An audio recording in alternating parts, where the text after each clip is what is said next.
Bienvenidos a este nuevo módulo de continuación de Historia de la Cartografía, en el que estamos repasando desde sus orígenes y a través de hitos, es decir, de momentos que marcan un antes y un después en la historia de la cartografía. Una manera didáctica, intuitiva y visual de hacer este repaso es precisamente a través de algunos de los mapas más paradigmáticos o más importantes y que ejercieron una influencia determinante en el propio devenir de la historia de la cartografía. Bueno, la imagen que tienen delante es un mapa, una reproducción del siglo XV, pero que tiene como base un autor y una concepción de la cartografía muy anterior. Concretamente estamos hablando del siglo I antes de Cristo. El origen o la técnica que está detrás de la representación que están observando, que es muy posterior, es del siglo XV. Podemos imaginarnos que cualquier autor sueña con ver impresa una y otra vez su obra a lo largo de toda su vida, ¿verdad? Y en ese sentido, pues bastaría con pensar en los derechos de autor que eso puede generar. Bueno, pues imaginemos por un momento un libro o una obra que estuviera, digamos, en prensa, es decir, siendo impresa para su posterior difusión para el gran público durante casi 1600 años, ¿no? Pues esto es lo que consiguió la guía geográfica.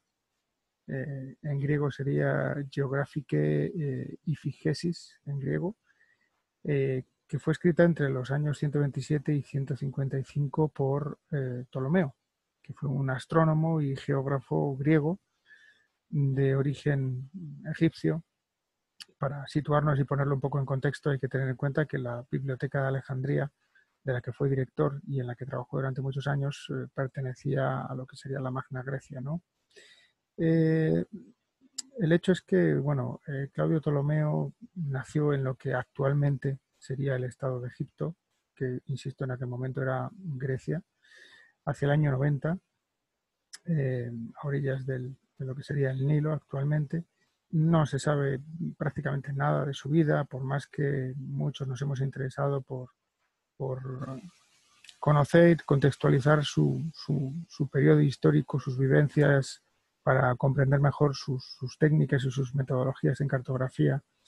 Pues no se sabe prácticamente nada de su vida, excepto que se helenizó, es decir, culturalmente era griego, que trabajó en la gran biblioteca de Alejandría, ciudad que por aquel entonces, estamos hablando del año 90 de nuestra era, pues estaba bajo dominio romano.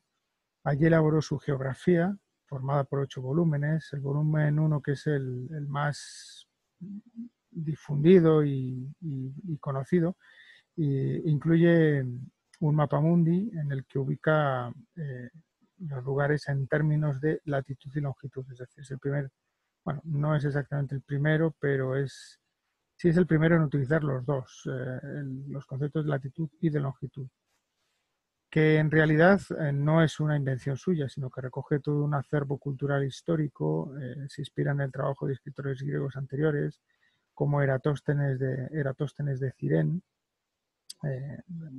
Normalmente el apellido en estos casos, Cirene, proviene de la zona, la Cirenaica, que sería el norte de África actual, entre los siglos II y III antes de Cristo. El propio Hiparco de Nicea entre los siglos, bueno, en torno al siglo II antes de Cristo. Todos ellos habían sugerido, bueno, tienen comentarios y mapas en el resumen que tiene subido a Mediación Virtual. Insisto que estos autores, Eratóstenes de Cirene y Hiparco de Nicea, que se les considera también padres de la geografía, habían sugerido la utilización de líneas imaginarias trazadas en la superficie de la Tierra como referencia para indicar ubicaciones, ¿no? Una técnica sorprendente por lo moderno, por lo actual. Ptolomeo propuso además que las líneas de latitud de este a oeste se dibujasen, en paralelo al ecuador, y se calibrasen en grados, siendo 0 el nivel del Ecuador y 90 grados el del Polo Norte. Es decir, prácticamente el mismo sistema que utilizamos actualmente. También dividió las líneas de longitud en 180 grados al este y al oeste de un meridiano principal, que no era el actual que utilizamos de Greenwich, pero estaba no muy distante a este actual que utilizamos de Greenwich. A ese meridiano principal le asignó el valor de 0 grados. Está situado en lo que serían las actuales Islas Canarias, aproximadamente, que por aquel entonces se conocían como Islas Afortunadas. Bueno, desafortunadamente hay que reconocer que la ubicación se encontraba a 7 grados al este de su auténtica posición en la actualidad. Aún así, evidentemente, cualquier lugar de la Tierra puede definirse actualmente en términos de latitud y longitud. Y bueno, ubicó los lugares utilizando la información facilitada por mercaderes, por funcionarios romanos, comerciantes, etcétera, traficantes de esclavos, que viajaban por todo el mundo y no a partir de datos astronómicos, que probablemente todo indica que esa es la causa de ese desfase de 7 grados y también, por otro lado, del recelo que despertó entre los críticos de su época. Bueno, desde un punto de vista ya más propiamente técnico, para representar la superficie curva de la Tierra, Ptolomeo utilizó fundamentalmente dos tipos de proyección, porque uno de los problemas es, ya entraremos más en profundidad sobre este tema, que es imposible geométricamente representar una esfera en un plano sin incurrir en errores o distorsiones. Esto es un principio básico, ¿no?, de la cartografía, que ya Ptolomeo conocía, y por eso propuso la utilización de dos tipos de proyección cartográfica. La proyección cónica, obtenida proyectando una forma esférica en un cono, en el que bueno, las líneas de latitud adoptan la forma de arcos circulares concéntricos, mientras que las de longitud se convierten en radios de dichos círculos, abriéndose bastante en abanico hacia lo que sería el polo norte. Bueno, en la segunda proyección, la pseudocónica, las líneas de longitud también son arcos circulares en lugar de líneas rectas, ¿no? Bueno, estas son las dos propuestas. La imagen anterior que estábamos viendo sería la proyección pseudocónica o proyección en manto, y la actual sería la proyección cónica. Bueno, en los volúmenes 2 al 7 de la geografía de Ptolomeo, tenemos una serie de tablas con lugares de todo el planeta, acompañados de sus correspondientes coordenadas, abarcando todo el mundo conocido, incluyendo África, Asia y Europa. Se afirma que el volumen 8 contenía mapas de zonas muy específicas, con 4 mapas de África, 12 de Asia, 10 de Europa, probablemente inspirados en los trabajos realizados por Marino de Tiro en el año 150 después de Cristo. En conjunto se trataba de un atlas, realmente es el primer atlas mapamundi acompañado de un atlas geográfico de todo el mundo conocido, pero lamentablemente ninguno de esos mapas ha sobrevivido. Es decir, las reproducciones que podemos encontrarnos ahora mismo de la obra tolemaica son las que se conservaron generalmente en los monasterios alto medievales europeos. Muchos monjes franciscanos y de otras órdenes conservaron y reprodujeron esas obras a partir de las originales que no se conservan. Es decir, que digamos que los monasterios cristianos de la Europa medieval fueron en cierto modo los que conservaron lo poco que quedaba. Hay que tener en cuenta que la Biblioteca de Alejandría se incendió sucesivas veces y por diferentes causas o culpables. Entonces gran parte de esa obra se perdió. El mapamundi de Ptolomeo puede parecer extraño a los ojos desde una perspectiva actual, pero tenía la suficiente calidad como para que el propio Cristóbal Colón, por ejemplo, en el siglo XV, decidiera que era posible llegar a Asia navegando hacia el oeste desde Europa. ¿Ok? Eh, de hecho, el mapa de Martellus, que era su propia referencia, está inspirado en la obra de Ptolomeo. Eh, bueno, todo esto además hay que tener en cuenta que el mapa de Ptolomeo había cortado considerablemente la distancia entre Europa y Asia, es decir, había una, un error de cálculo, un dimensionamiento mucho menor de lo que en realidad, de la superficie real que tiene la Tierra, lo cual estimulaba un poco esta percepción de que se podía llegar a Asia navegando hacia el oeste. ¿Qué tenía la geografía de Ptolomeo para mantenerse, digamos, en la lista, por así decir, de los bestsellers más vendidos cartográficamente hablando durante 16 siglos? Pues la respuesta radica en el hecho de que no se trata de una mera reproducción, sino que iban introduciendo añadidos o mejoras eh, que, que fueron reivindicadas por sucesivos autores. De hecho, la imagen que está viendo, insisto que no es un mapa del siglo II, sino del siglo XV.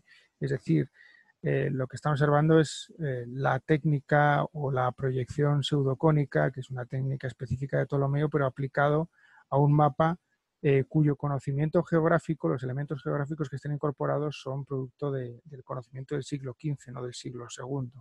Entonces hay que comprender este aspecto, ¿no? Cabe también recordar que antes de la aparición de la imprenta, todas las copias debían realizarse a mano. Así que resultaba fácil ir añadiendo elementos o mejoras. Por ejemplo, en 1427, un canónigo de Reims, Guillermo Fillastre, encargó a su escriba que añadiera un mapa del norte de Europa elaborado por un geógrafo danés llamado Claudius Clavus, y 20 años después el propio duque de la ciudad italiana de Ferrara, que en aquel momento no era Italia propiamente, pero bueno, recibía una copia del libro con mapas adicionales y un método para situar elementos físicos y fronteras. ¿Okay? Bueno, la geografía de Ptolomeo se labra su fama, su bien merecida fama, durante la rápida expansión de la imprenta a partir de la década de 1450, especialmente en Vicenza, en Roma, en Florencia. Uno de los mapas, en 1482, se publicó uno de los mapas de sus versiones más bellas desde un punto de vista estético, en Ulm, lo que sería actualmente Alemania, con grabados de colores del mar coloreado con tonos azules. Bueno, hay muchas reproducciones, ¿verdad? Y de hecho, uno de los autores que curiosamente no realizó mejoras fue el famoso cartógrafo flamenco Gerardus Mercator, del cual hablaremos más adelante, cuya edición de 1578 reproducía 27 de los mapas de Ptolomeo con sus textos originales, eh, y que probablemente sea, de hecho, la edición más antigua que ha sobrevivido. ¿Okay? La teoría central de la base de la obra de Ptolomeo es el Almagesto. Es una teoría que se sustenta en el hecho de que la Tierra constituye el centro del universo, tal y como sostenían Platón y Aristóteles, eh, por situarlo contextualmente. Obviamente la cartografía no era ajena ni a la matemática ni a la filosofía de aquel periodo. Y por eso se conoce como planteamiento o sistema tolemaico, ¿no? Este tipo de mapas. Dicha teoría requería de operaciones matemáticas complejas realmente para explicar por qué todos los planetas se movían en círculos. Muy posteriormente Kepler demostraría que lo hacen más bien en órbitas elípticas, ¿no? Y aunque era posible elaborar explicaciones para los planetas de modo que se ajustasen a la teoría observada, La verdad es que esta misma teoría se desmoronaba cuando se consideraba el sistema solar en su conjunto, pero esto es algo muy posterior. Eh, bueno, simplemente para finalizar este ejemplo de mapa tolemaico del siglo XV, que hace uso de esa proyección en manto o pseudocónica que les he comentado. Las líneas de latitud y longitud están numeradas, como se puede observar en la parte inferior. El océano Índico aparece cerrado, no hay ninguna ruta marítima que rodee lo que sería el actual Cabo de Buena Esperanza, muy posteriormente descubierto por los portugueses con sus circunnavegaciones. Eh, bueno, en definitiva era el mundo conocido y habitado desde la época clásica, ¿no? Aparte que está, bueno, está claramente hinchado, los pequeños, bueno, esos querubines que se sitúan alrededor representan los vientos dominantes. Bueno, vamos a ver algún otro ejemplo comentado. Por ejemplo, la tabla de Peutinger. Cronológicamente tendríamos que situarla entre los siglos primero y tercero.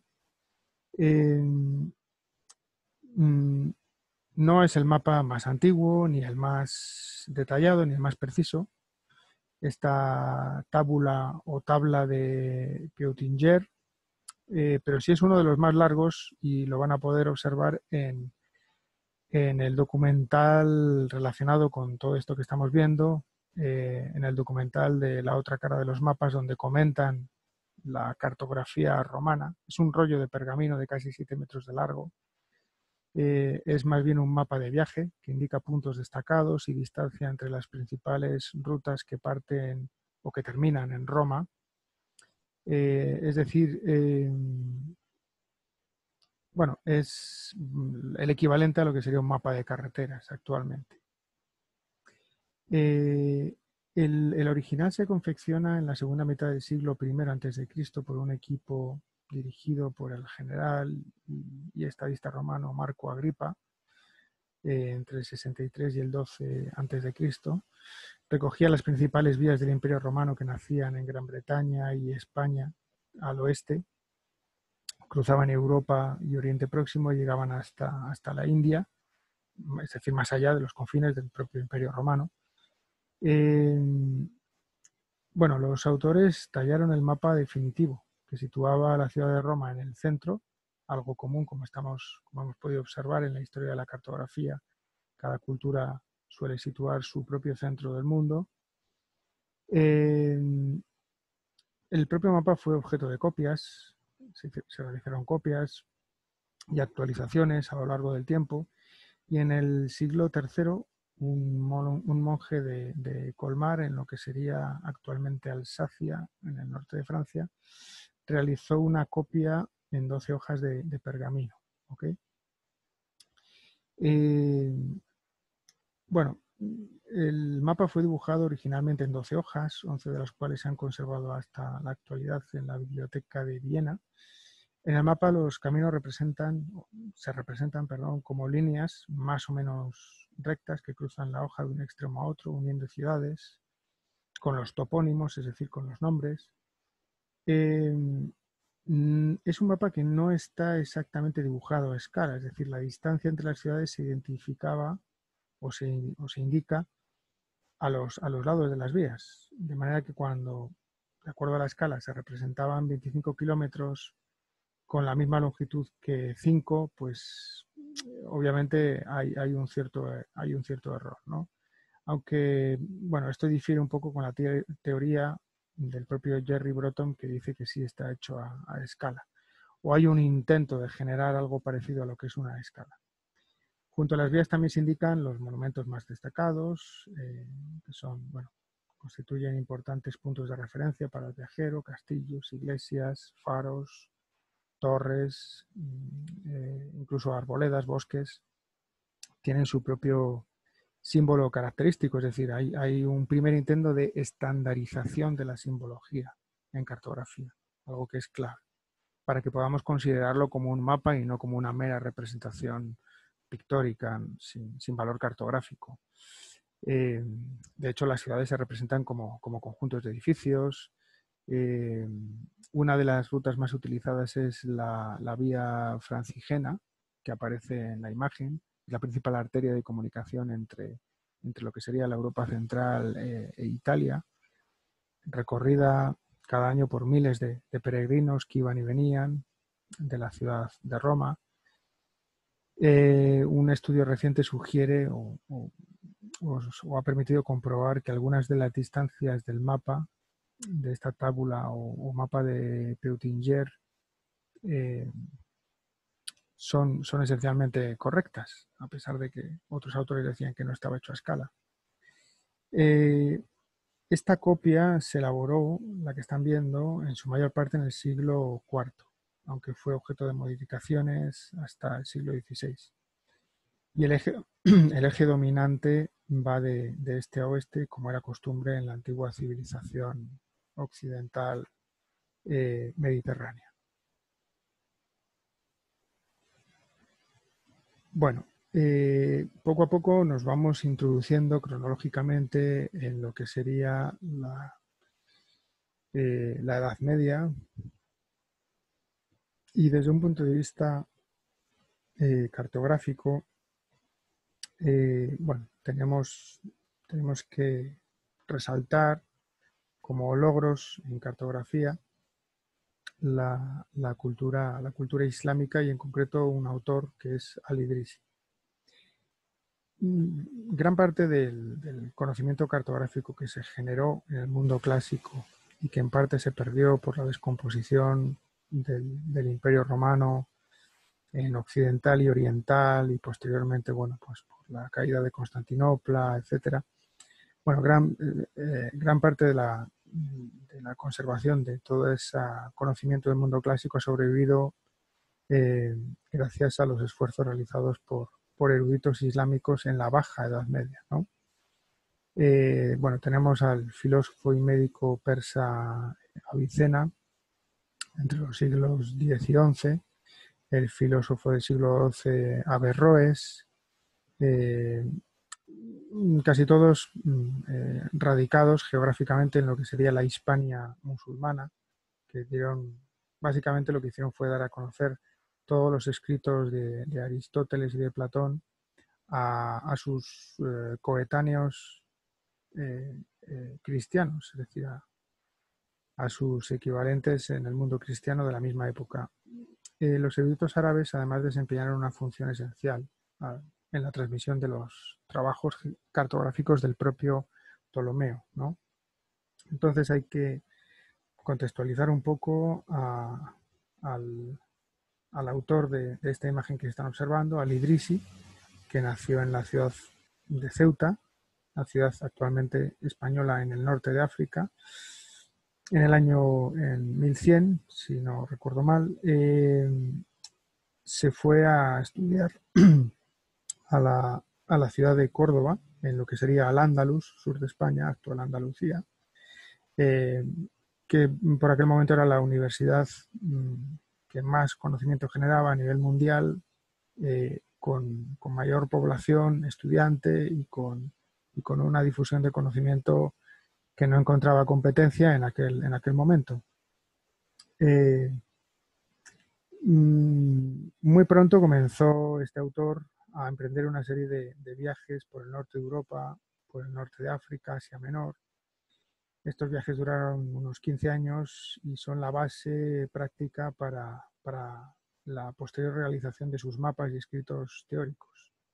Las grandes cualidades de Al-Idrisi como cartógrafo acabaron llegando a oídos del rey normando de Sicilia, Roger II, entre los siglos XI y XII, y la corte del rey de Palermo, que era famosa pues no solo por su esplendor, sino también por el diálogo y el clima generado dentro de su corte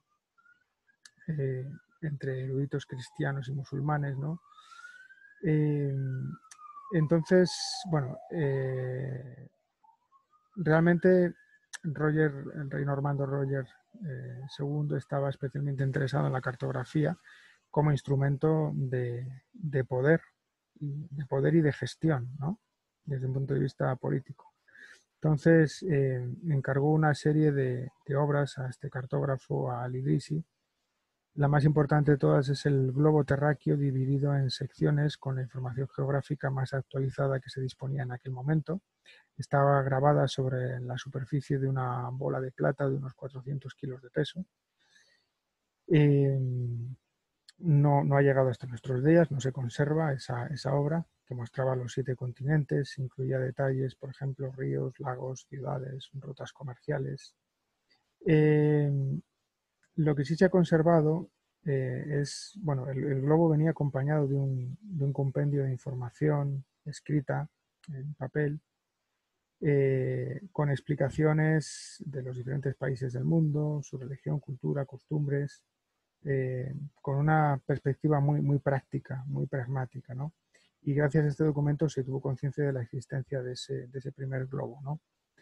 El trabajo escrito ha sobrevivido hasta la actualidad, es lo que se denomina el Al-Kitab al-Rujari, el libro de Roger, que está también comentado en el vídeo de la otra cara de los mapas que he subido a mediación virtual.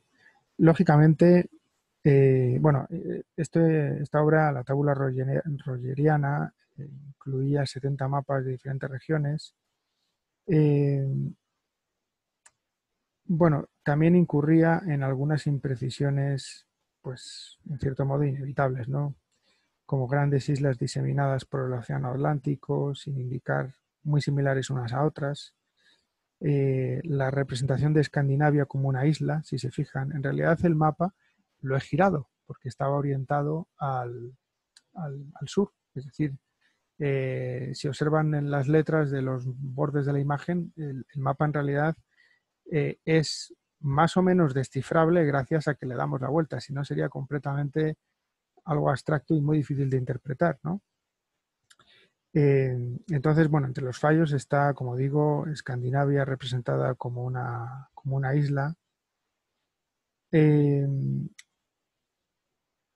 bueno, hay que tener en cuenta en todo caso que la calidad es indudablemente superior a la de los mapas contemporáneos del mismo tipo elaborados en Europa, ¿no? De hecho, el texto de la tabla rogeriana hace hincapié en que todas las distancias indicadas, así como las posiciones, la altura, la longitud de los elementos topográficos, tienen la máxima exactitud posible. Es decir, había esa preocupación, ¿no? por la georreferenciación, por la ubicación.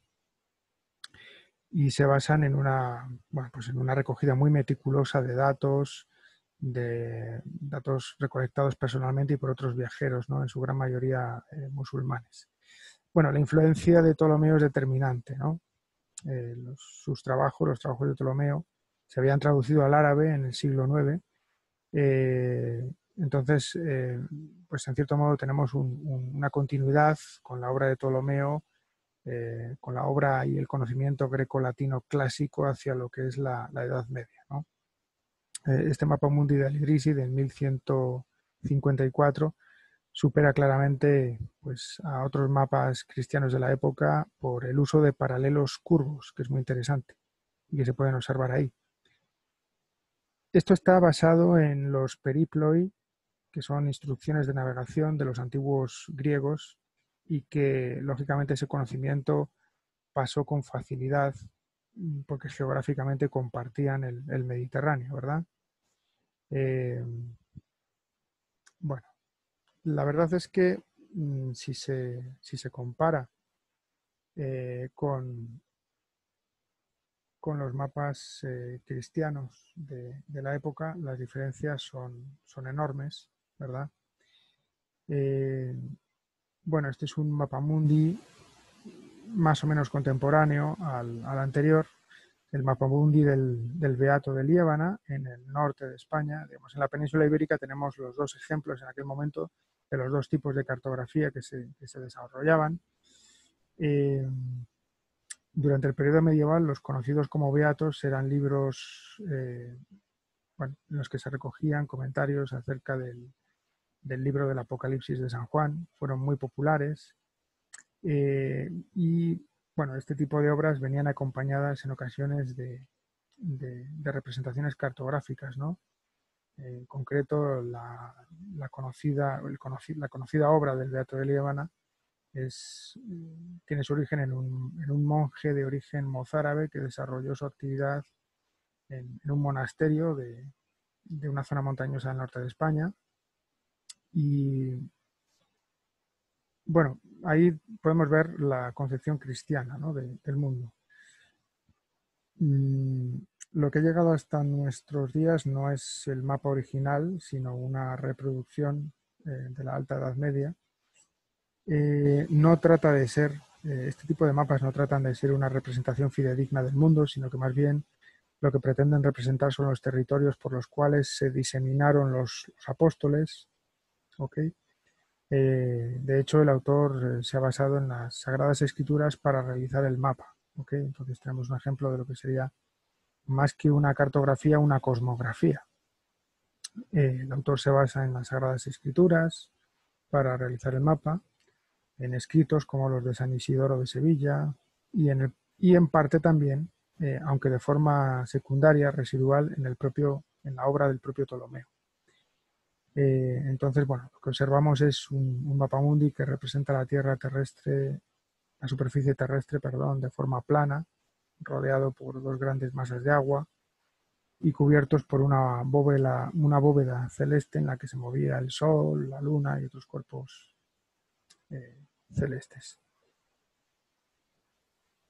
Bueno, hasta aquí vamos a dejarlo con la parte correspondiente a cartografía medieval.